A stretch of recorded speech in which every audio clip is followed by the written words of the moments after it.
ready to build resiliency, create a healthy lifestyle, and overcome adversity with a warrior mindset.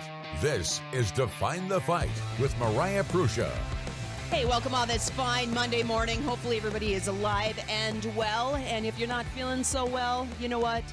Make sure that you are taking positive actions within your life, mentally, physically, spiritually, and emotionally, because you know what? Those things really matter to lead you into that next step of life. And speaking of life, speaking of impact, resilience, we have a lot of unbelievable nonprofit organizations within our community that are doing great work. But there's a man, there's one man, but there's also a team aligned with him.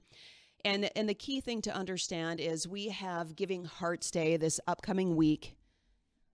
But we wouldn't have had Giving Hearts Day week if there wasn't a vision, if there wasn't a team behind the scenes that are actively doing their part to make sure to help with funds. You know, you look at for-profit businesses, you need funds.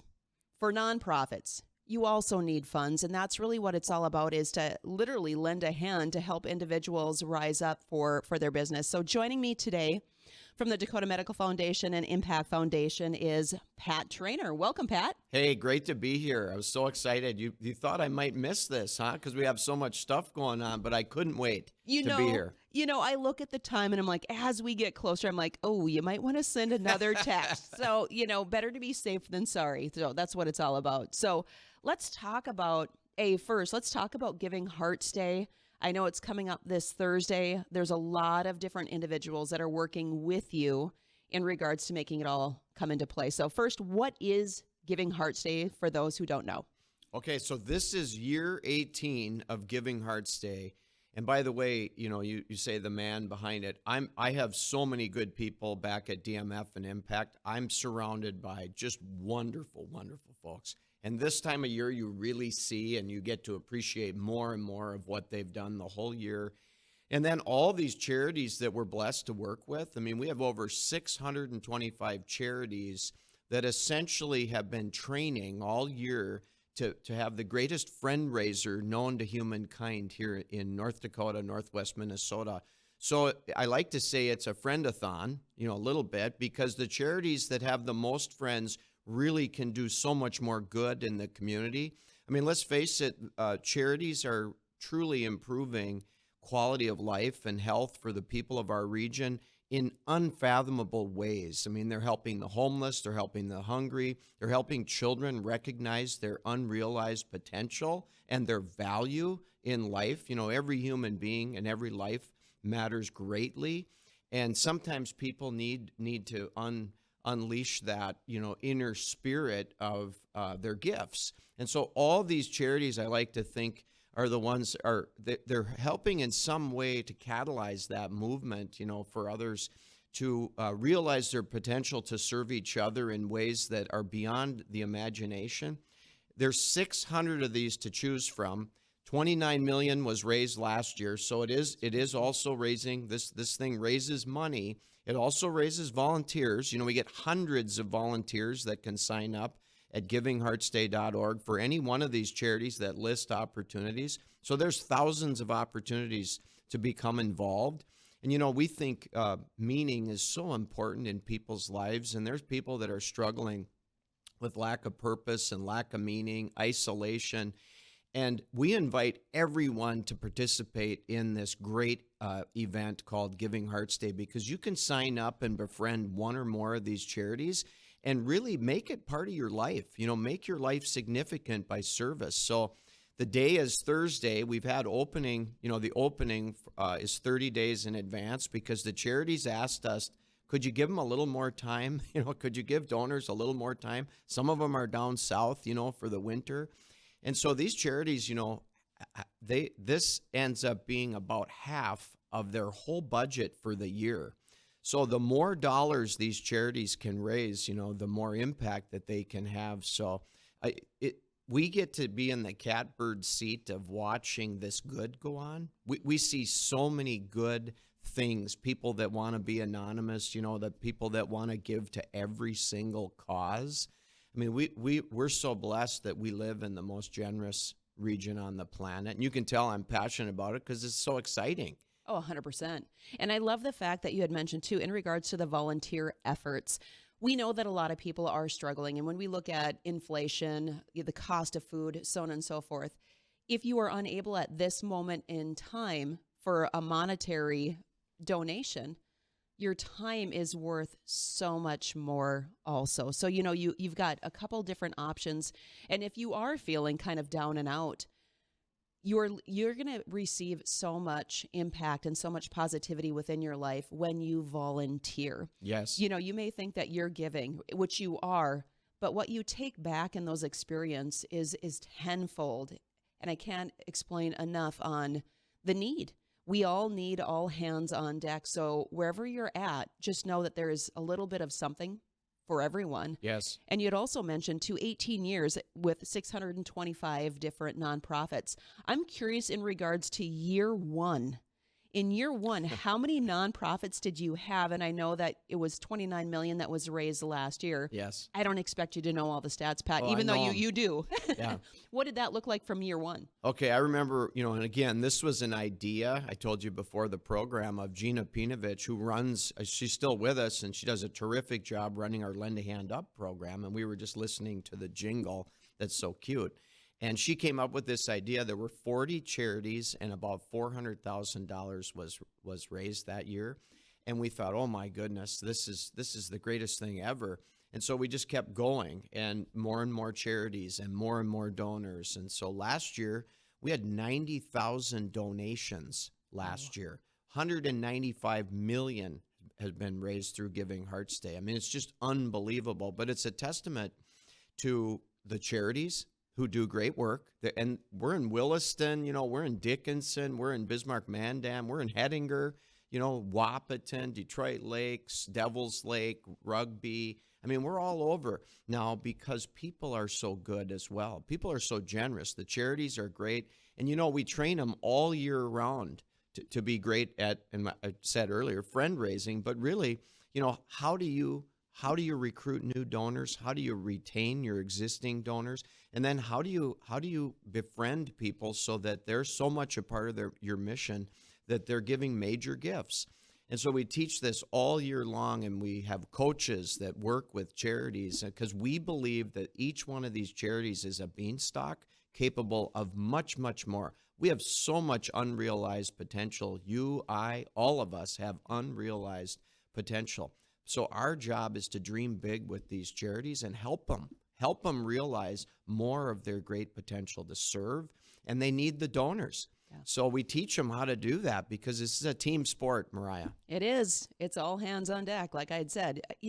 Speaking of a team effort, how many individuals do you have right now on your team that are helping 625 different nonprofits? We have 28 people on our team.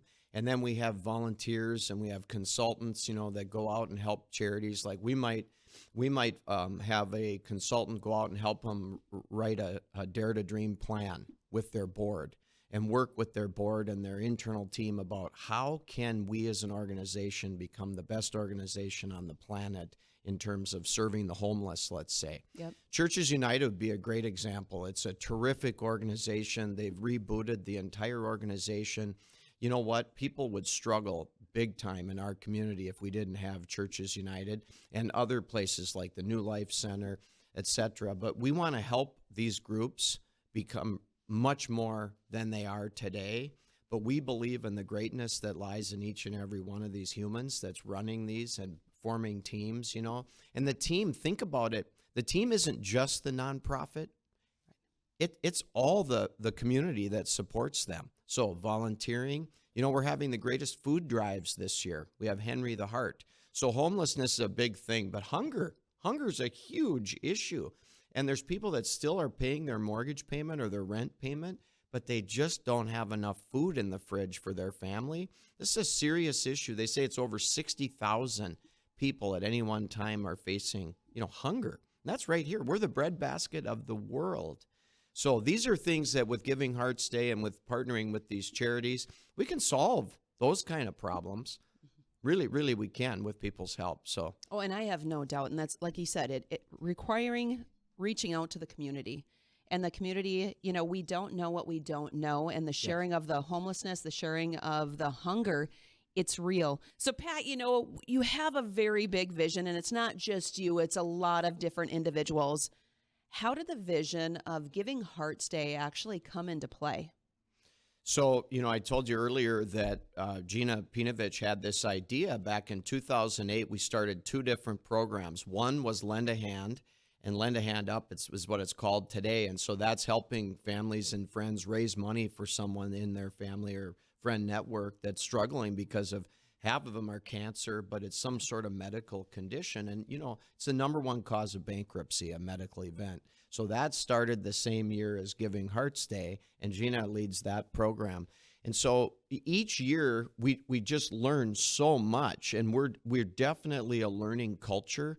We're on a journey, we have this formula that guides our way. It's called BD3 equals EI. Sounds kind of goofy, but it stands for bold dreams times brilliant delivery times a burning desire to serve others equals extraordinary impact over time. This formula really has guided our way, and so we really seek input. We really seek ideas. We really are on this journey of curiosity. Curiosity is really something that is part of our core. So that's not just me. That's my board of directors. That's our committees. That's our staff.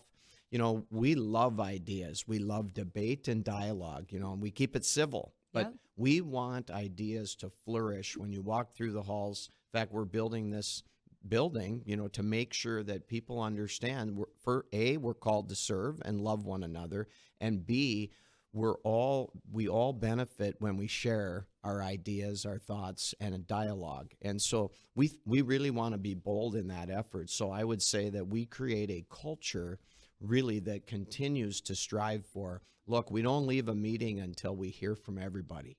No one sits around and isn't expected to participate at DMF. We want to hear from everybody because everybody's valuable and has thoughts and ideas. So we don't have to have meetings after meetings.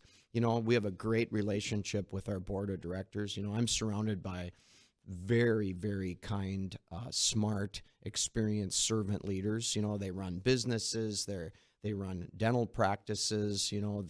I have just terrific people. They're in healthcare here in Fargo-Moorhead, and they're smart as heck. And so each year we go through a process of asking, hey, how did we do? Here's some things that didn't go so well. How do we improve upon that? And then we ask our charities.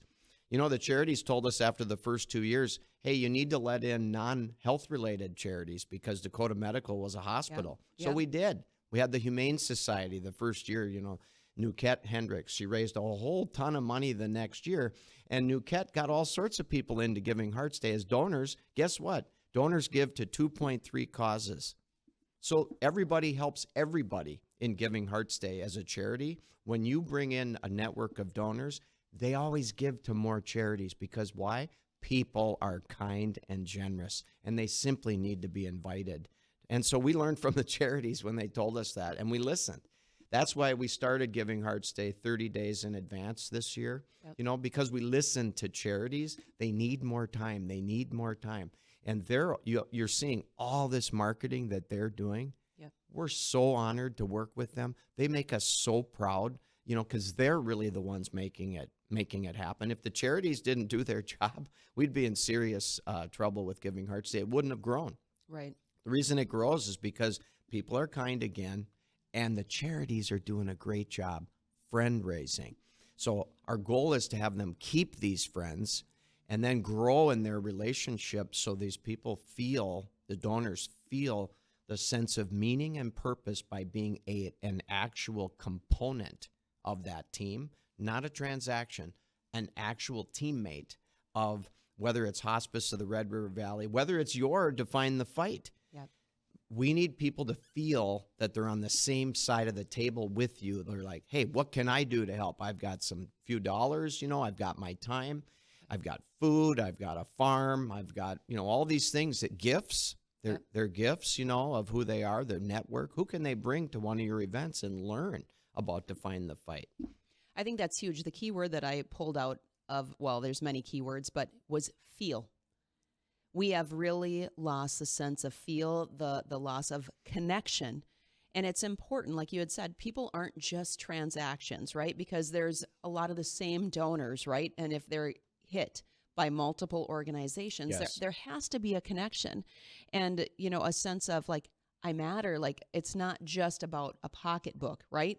And that's what we're finding too, is I'm huge into the fact of, right, we spoke prior to the show, is I'm handwriting cards to every single person that came into attendance to the event, because without individuals coming to the event, you wouldn't really have an event. And that's really what it's all about, is because if you want to change lives, you have to make sure that you're part of other people's lives too, and let them in, I think is a key thing.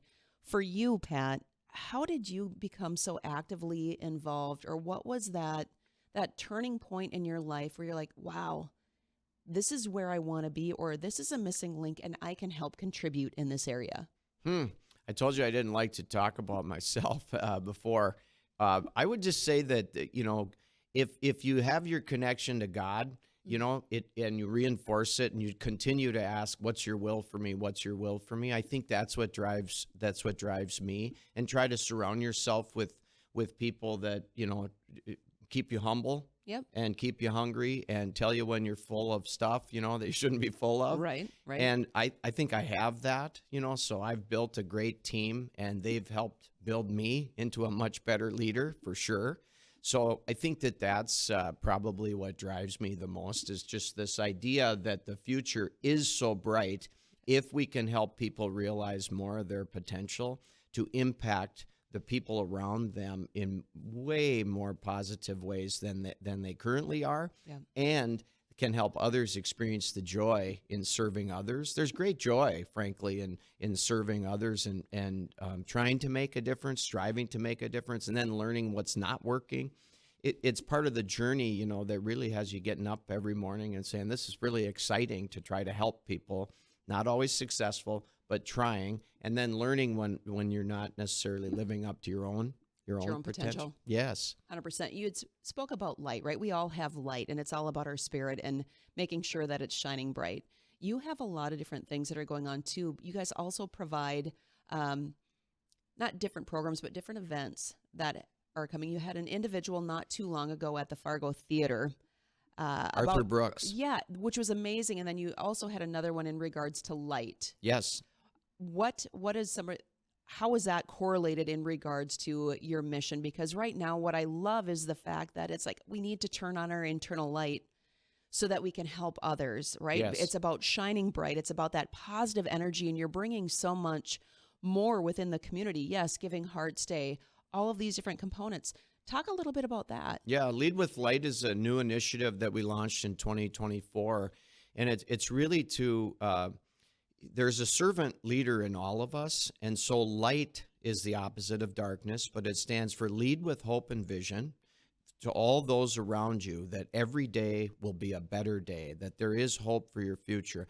Imagine what's happened with people's mental well-being over the last decade, and even over the last 4 or 5 years in particular. Leaders can actually make a difference in the lives of those around them with a gentle word, with a kind encouragement, with being grateful.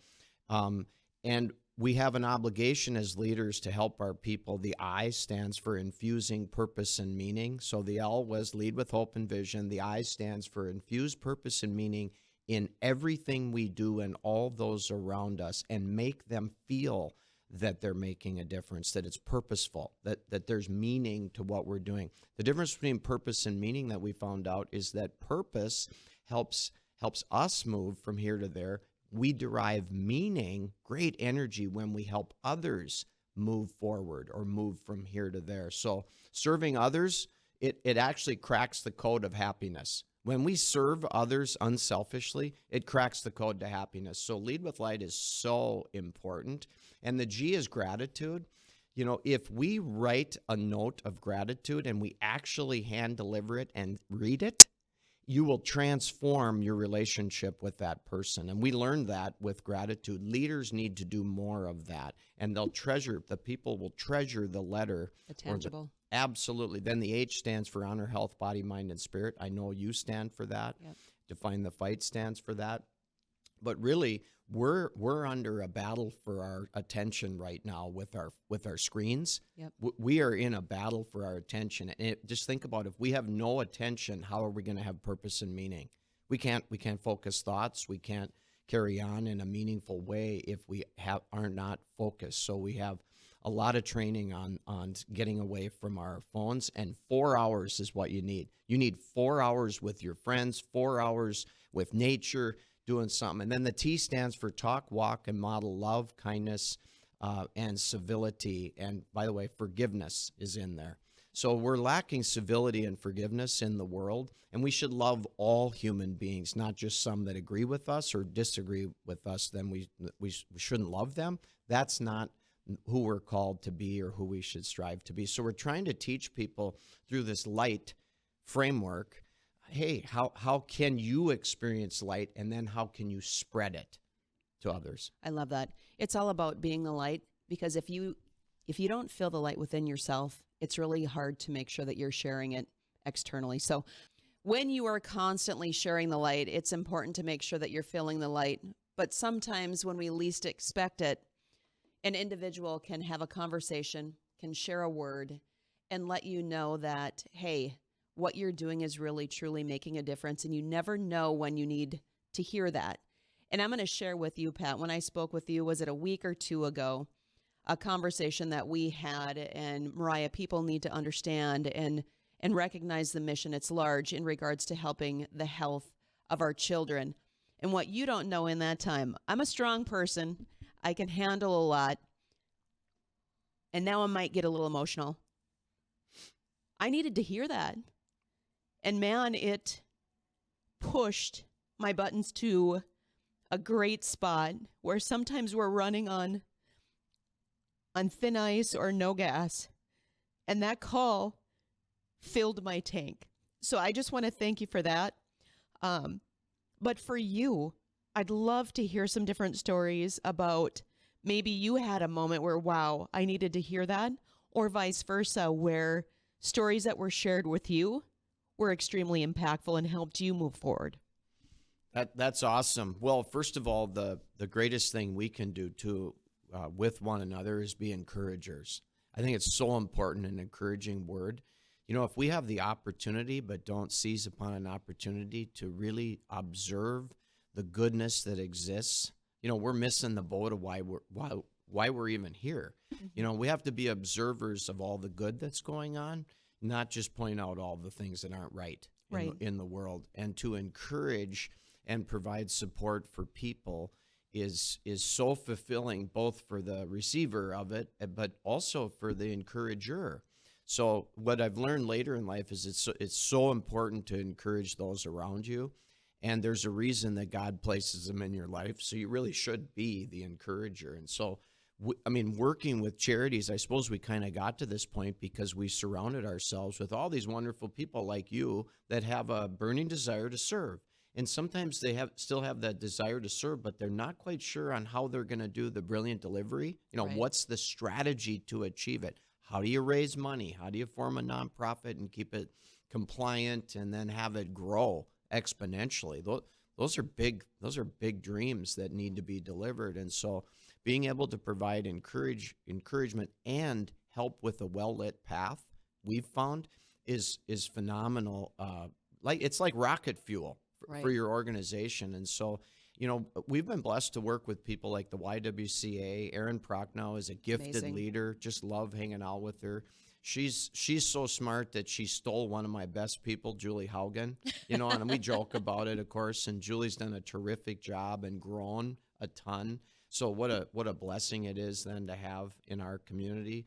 And then they've put together a wonderful team. They have a friend raiser, Jill. She's phenomenal. There's so many people that we've crossed paths with. I think of Haley's Hope, Carrie Buckholtz, you know, dealing with her son. Haley had a problem with dyslexia, and she couldn't figure out, knew he was super smart, but was having problems learning. And she came to see me, and we talked about how, you know, she could perhaps, you know, think bigger and have a strategy. And oh my goodness, you know, she's amazing. She put together a team. They're taking care of tons of people now today, families and kids that struggle with learning now, that are unleashing their capabilities because they can use it as a superpower, not just as a limitation, but an actual gift and a superpower. I think of TNT Kids Fitness. I think of the Peace Academy. Oh, amazing. Oh, Jana's this great. Jana Brushwine and her team. And, we want to be there to help encourage her and help that organization they're like a rocket ship, they're going they're shooting for the moon, and they might hit some stars on the way, but they're just extraordinary. They're expanding 180 slots this year, so in our facility at DMF, so we couldn't be more excited. But honestly, the energy comes back to us, when we say a kind word or when we help people with a little bit of money, or when we help them with a sponsorship, or when we help them teach them how to have a quick seminar on how to raise money or how to make a major gift ask, they love it and they go do it and they succeed, and they've exceeded our expectation tenfold. Giving Hearts Day, the reason it's been so good is because these people that are friend raisers, I've said this before, I'm going to say it a couple times, they're extraordinarily gifted. They now are realizing more of their potential to serve. And when you invest in people, it's the greatest thing you invest in. And Irv Vinegar likes to say, what's the most important thing? He says, and the answer he says is the money. Well, the people come first. Yeah. And I like to jab him a little bit, but no money, no mission. It is true. Right. It is true. But investing in great people, it's always been and it always will be the greatest thing that we can do. And that's why whatever connects with people's heart on Giving Hearts Day, I always say, hey, it's over 600 causes. The beauty is give your way. But I encourage everyone to go down and meet the team that does all the good, because that will transform your life. Like if you go to the Great Plains Food Bank or the Emergency Food Pantry, there's some wonderful people there. Churches United, you can go volunteer there. The New Life Center. I mean, there's people, the Jeremiah program. There are people that are amazing behind the scenes. Yes, and go meet them, because you'll fall in love with them. You'll probably be so bad that you'll want to give to every single one, because you'll be infected with this contagion of these people, which is just high energy and service to others, service to humankind. So I invite everyone to do that. Well, and I think, too, what's important to understand is you meet with a lot of the nonprofits. What are some of the key things that you have noticed with the nonprofits, right, when they first start off? It's not easy, whether it's a nonprofit or a for-profit. Anytime that you are starting a business, and you clearly are helping with a lot of key components to strengthen their message, to help move forward in their mission. What are some key things that are, struggle points for nonprofits when they're first starting out, so that, potential donors understand, like, hey, this is why there is such a need for the reach? Yes. I think the biggest limiting factor is ourself. I really do. I think it's fear. I think it's our fear, fear of not being able to do this, fear of not getting this money, fear of not knowing something. And what I would say to them is there are so many people around you that you could just ask for help and get rid of your own limiting beliefs and adopt some new ones about asking people for help. Just ask people for help, and your bold dream will come to fruition if you're persistent enough and if you're focused enough on getting it done. Because if we remove our focus and our burning desire to serve, then we won't accomplish it. So every charity that I look at, that is very successful has a leader and a team, a core team of people, whether they be board members, whether they're their internal team. It works best if they're board and internal team. They're committed to getting the job done. And so once they commit, it overcomes this limitation thing that you can't do it. You can't do it. There's not enough money. There's not enough this. There's not enough that. There is. You just need to be determined to go after it, and you'll make the world a better place. And never forget then the story of impact. So Jan Eliason is at the Gladys Ray Center, and Jan is like a fearless leader. She goes downtown and finds people that are homeless and helps them find a new path towards a brighter life. That's the darkest, can you imagine? The darkest time of our life would be if we were laying in a doorway, of a business downtown. And Jan is a spirit that goes down and grabs them and takes them to the Gladys Ray with her team, Right. and so forth. But these are things that people probably don't know exist. And talk about encouraging to know that there's someone like Jan, someone like Jan's team. It's energizing. So how do we remove those barriers to help those people then, gain back their independence, their self-esteem, get sober, get rid of the mental health problems, at least to a level of that they can handle life. That's incredible. I think it's when you're mentioning that, the first thing that popped into my head is that when we're talking about faith and we're talking about God, that he works through us. And there's a lot of individuals where there's angels among us, which means that each of us can be that so-called angel in somebody's life without even recognizing that that's what it turns out to play.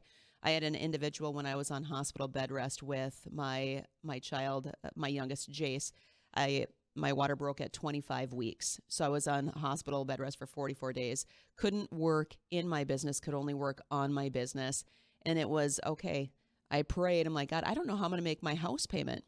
And here one of my members came in with a pay it forward check that happened to be almost identical to what my house payment was 2 days before my house payment was due.